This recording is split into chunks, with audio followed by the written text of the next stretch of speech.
Yeah, it's cold down here. Don't judge me. Okay. So this video is to serve as just reasoning behind my lack of output, my lack of catalog creation, all that jazz. And before I get started, I just want to say for those of y'all who expect from me what I expect from myself, I apologize for that. I know I not only let myself down, but I let a lot of y'all down, and I definitely owe you guys an explanation. So, first time viewers, what's up? Multiple time viewers, returning viewers, whatever. Sorry, you're about to get exactly what you're asking for. So, like you guys know, I ain't been doing shit. I haven't been putting out shit. And I think in order to explain exactly where I was and where I am now, I got to go back to the beginning. So, very young age, just exposed to a lot of just trauma and mistreatment. And at every step of the turn, it was by someone who was there to have been taking care of me or to at least help me out through these tough times. So that just betrayal and that scorn and that hurt cut deep within me. But because I like to think of myself as a mentally tough person, I was just like, you know what? I don't really have to confront that or deal with that or voice those challenges to my family. I can compartmentalize this and get over it, you know?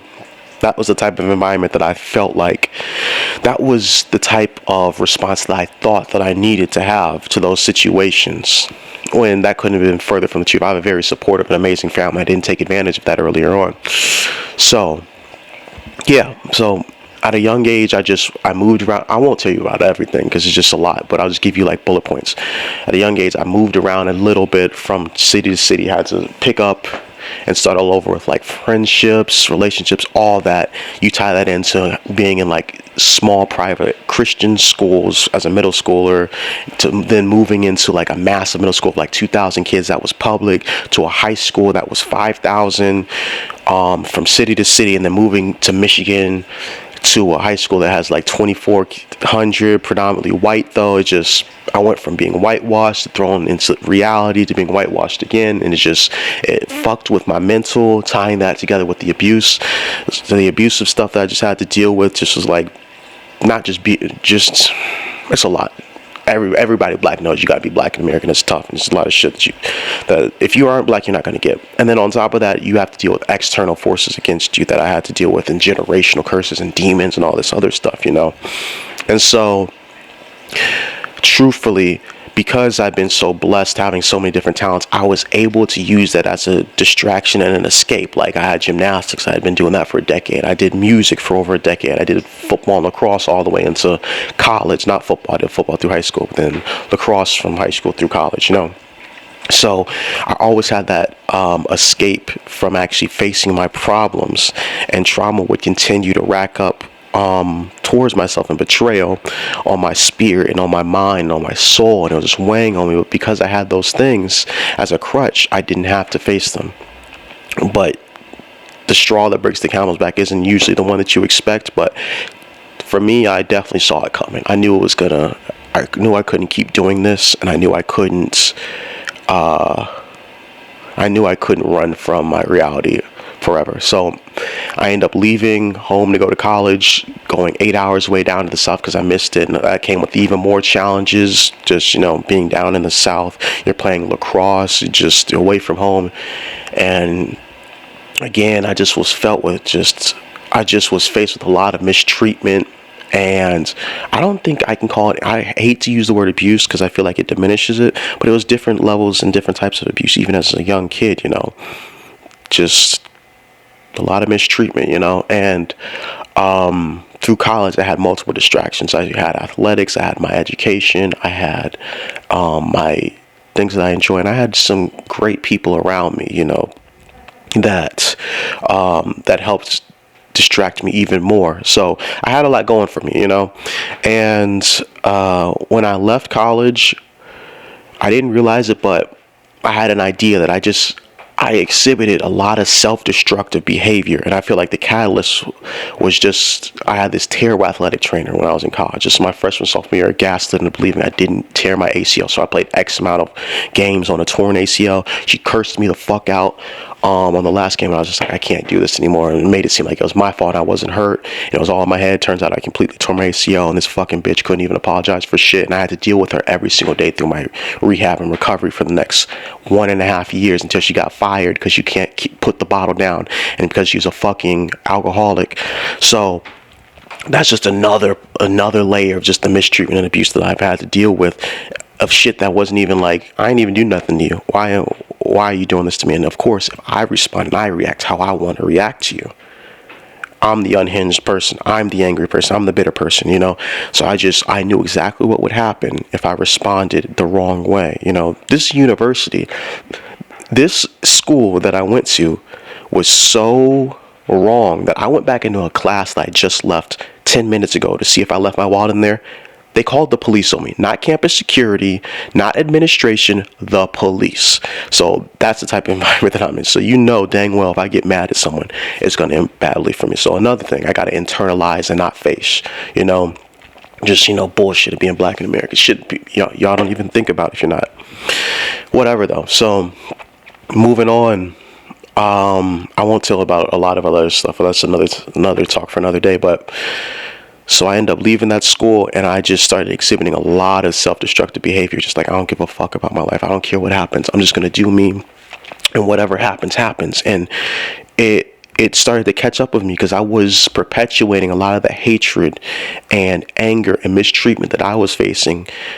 And I was dishing it out to people who did not deserve it, who actually cared about me and who loved me. And granted, it wasn't to the degree or the type of mistreatment that I was faced, but it still was mistreatment, and it wasn't fair, and they didn't deserve that.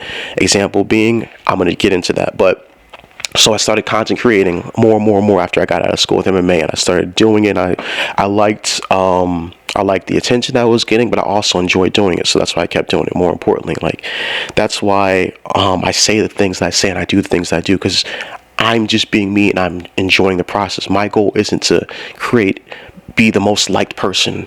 My goal is not to be the most marketable person. My goal is to be me and enjoy being me while doing it, you know?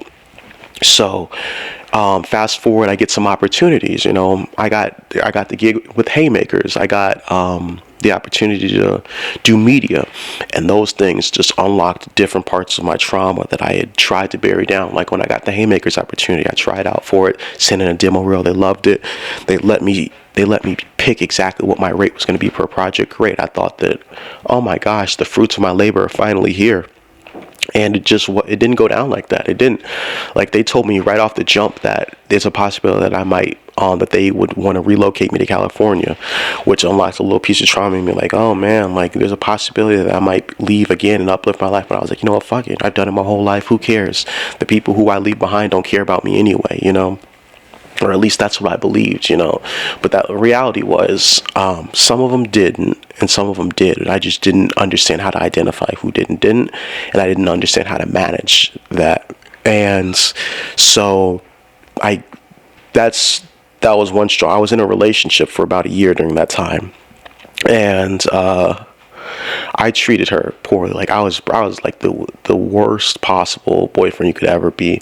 Breaking up not every weekend, but it was just like, Kairos, you have a problem with commitment, and it is so deep, and the fact that you can't identify it and the fact that you aren't rectifying it is problematic, because you're hurting people who actually give a fuck about you now, you know.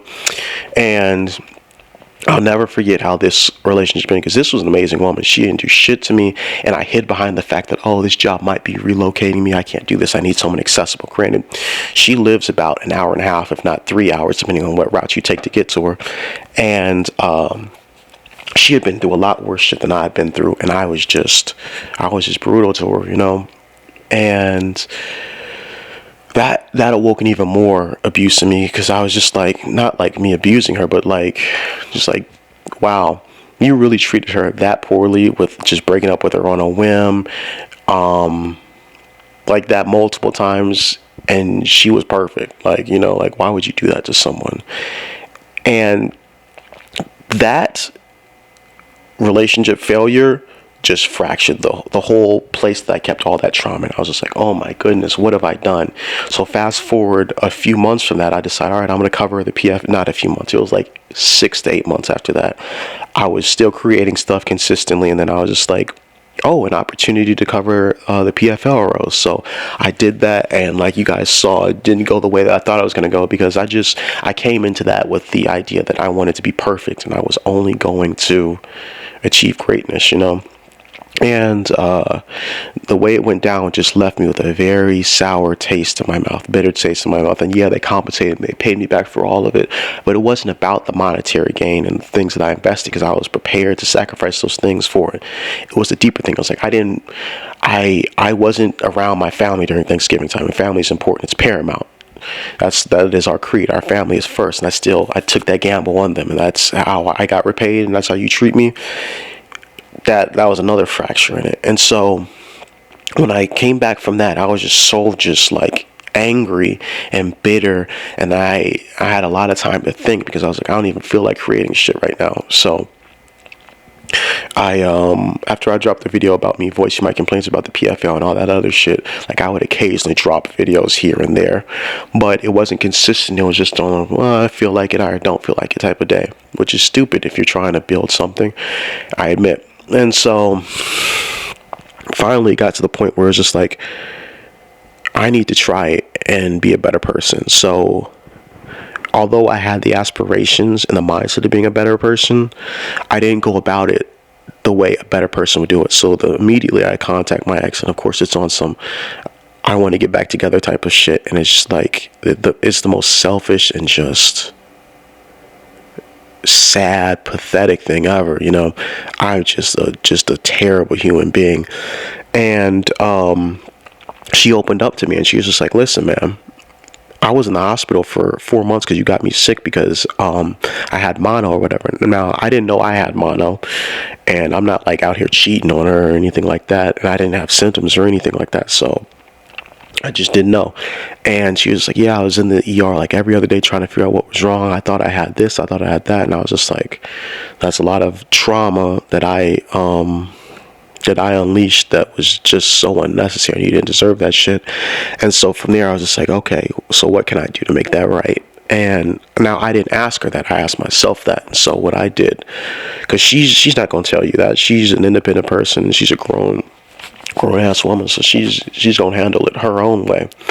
And so I was just like, you know what, I'm gonna sell off my camera equipment, and I'm gonna just give the money to her. And although I know that there's no chance I'm gonna be back together with her or have any sort of relationship or friendship with her, at least the last thing that I can do for her is not negative. At least it's possibly a positive. So I didn't tell her I was doing this, and I finally did it, and eBay held my money for a while, so I had to wait like a month. And then so I finally just sent her the money out of the blue through Apple Pay or whatever, and she didn't respond. And I was okay, because it was just like, I just wanted to help you out, you know. And a few days passed by, and then she sends the money back or whatever, and doesn't respond. It doesn't say shit. And I'm just like, see, you hurt someone that badly that they don't even want your fucking help, you fucking asshole, you know, that type of shit. It was just like, and I deserve that self-talk, and I'm used to giving myself that type of self-talk too, although I do give myself positive affirmations as well, you know. It's not just negative 24/7, but it's like I talk to myself to get a specific result out of myself, you know. And I wanted myself to feel that hurt and sorrow and pain and sadness that I inflicted, because I deserved it, and I wanted to make sure that I wasn't going to do that to another person again, you know. And so I did that, and I just fell into I wouldn't say it was a depression at that point, because still I wasn't getting better as a person yet. So I wasn't truly able to experience and face that type of sorrow and sadness, you know. So I was still like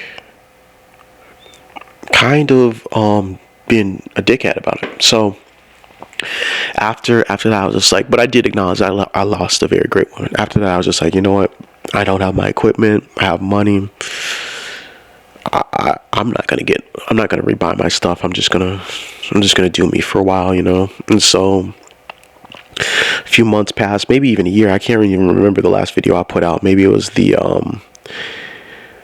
Yasmin video. Yeah, probably was the Yasmin video. And so I was just like, I don't really want to create anymore for a while. I just had this very deep seated, just like, I don't care.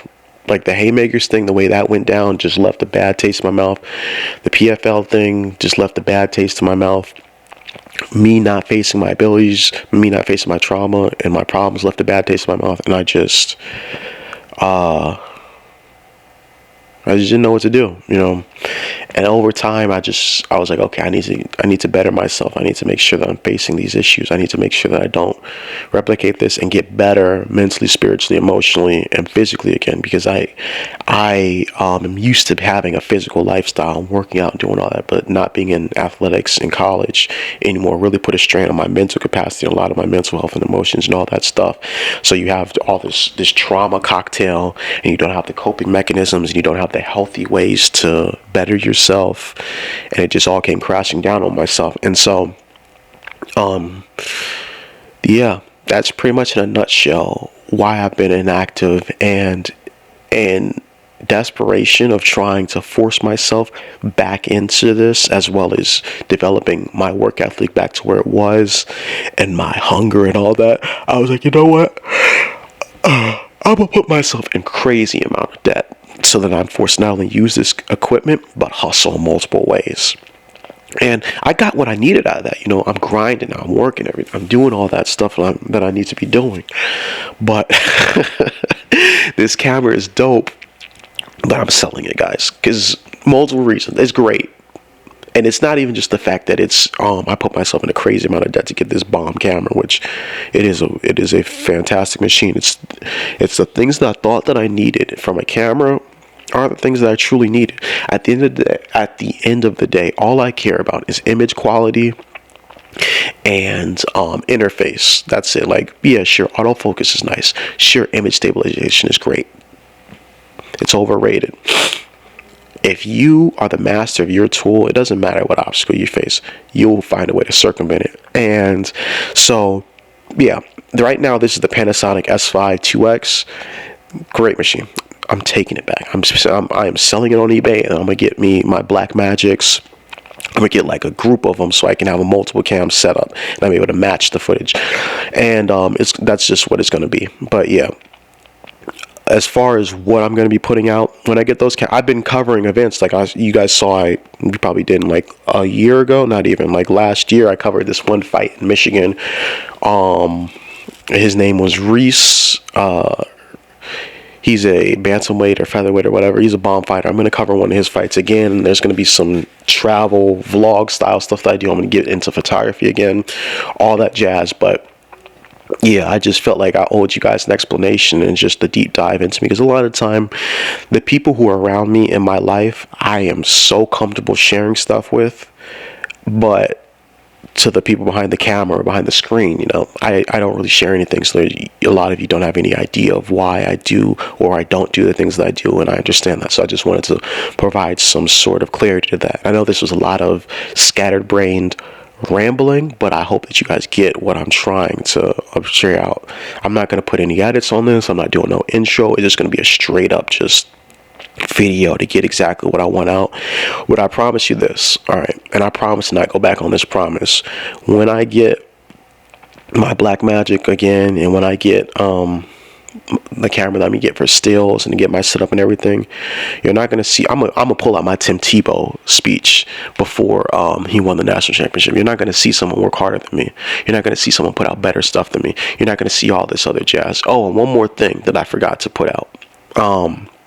Another source of my frustration with creating MMA related media is seeing all these fucking goofballs and losers who rely on gimmicks, shticks, and personalities to make themselves seem interesting, because deep down within themselves they don't believe themselves to be enough to achieve their goals. That's just the wackest, most corny shit I ever seen in my fucking life, and it's pathetic. And you see that in media, you see that from the journalists, you see that from the martial artists, and that shit is just like, ugh, like, you are a grown ass adult. playing dress up. You're the same type of person who would shit on someone who was doing Dungeons and Dragons and LARPing and doing that shit, but that's exactly what you're doing, you know? So I would see that, and I'd see these people getting opportunities and shit, and it's not like, it's kind of stupid, because it's like I see those opportunities and I'm like, well, I wouldn't personally want that, because I know exactly what that's for. You're a glorified PR person for that company. You will never tell the truth. As far as the truth is concerned, you're going to do what's beneficial to that company, and blah, blah, blah. Me, I'm not, that's not who I am. I'm going to tell you the truth. I'm going to be me, and I'm going to enjoy doing it. So although those were opportunities that I didn't necessarily want, I was like, why would you give that opportunity to that fucking bozo when there's 10 times the amount of people more talented than that person who you could have chosen? But you chose them because they fit your general audience, or they embody the views that you yourself have. I think that's fucking pathetic. But yeah, that's just me rambling, because I feel like this video should be a little bit longer. But yeah, there's a lot of things that I'm going to be doing that are MMA related going forward, but there's a lot of things I'm going to be doing that aren't MMA related. Like, I've been watching this sport for so long, to the point where I know whether or not an idea or quotes or how do you say it, point of view towards a specific fighter, situation, or phrase is yours, or something that you've heard people copy and echo for years and years and years, and then you were presenting it like your own. Like, do you guys remember when Kenny Florian, I'm just rambling right now because it's been a while, I just feel like I want to talk to y'all. You guys remember when Kenny Florian got into hot fucking water during a broadcast for the UFC, completely and totally stealing a person's quote and breakdown of a martial artist, word for word, bar for bar, and got fucking flamed off the air for it? Like, Dominic Cruz, even in this post-fight interview, was like, stop copying and pasting, Kenny. Like, that man got, like, I have that type of radar for people in this fan base, and it's so bad that it was affecting my ability to enjoy the sport, because it was just like, I remember when y'all would say this shit, and then people would get mad and be like, no one said that, and I was just like, you motherfuckers, yes, I remember. So anyways, I say that to say, you're going to see a lot of stuff MMA related from me, but I also have a massive, deep-rooted passion for college football. I've been watching college football longer than MMA. I've been watching MMA since, like, Strikeforce WEC days. I didn't catch Pride when it was coming out. I had to catch that on Fight Pass and watch it from back to front. But I was watching the WEC, Invicta, Strikeforce, and, like, maybe one King of the Cage event live when it actually happened. Not in person, like, the rewind, but it's been a while watching this sport, and with college football, it's been even longer. Like, I've been watching college football since I was, like, in kindergarten. So, and I'm 27 right now. So it's like, gee, I gotta start creating stuff that I'm passionate about, because it's gonna keep me around the sport. So understand that I'm going to be putting out a lot more MMA related content than I am about college athletics and breakdowns and stuff like that. But that is going to be there in the avenue, because I'm passionate about it, and I know I got a lot to say. I always got a lot to say. So that's what I'm going to be doing. As far as actual projects I'm going to be putting out, like I said, I'm going to cover this fight that's going to be in Michigan if I can get my camera by then, but it's in 2 weeks, so we'll see how that goes in the timeline of that flow, of that sort of thing. We have that going. I'm going to start putting out these quick hit videos, at least like 1 minute to 2 minute type of things with this style of content, and then rolling it out that way too. And then I'm going to do more and more long form content, because I hear a lot of people saying that, and I do want to give people what they ask for. I think that's the most important thing. In the past, I was just like, I just want to do what I want to do, but there's a responsibility to give people what they're asking for, especially when they are there to support you, you know. So I'm going to make sure I do a lot more long form content with MMA related stuff, with talking points and like deeper issues, as well as like fun stuff and me ranting and screaming and talking about all the fuckery that this sport has to offer. So once again, you guys, I appreciate y'all for fucking with me for this long, and I have definitely not earned it, and I definitely don't deserve it.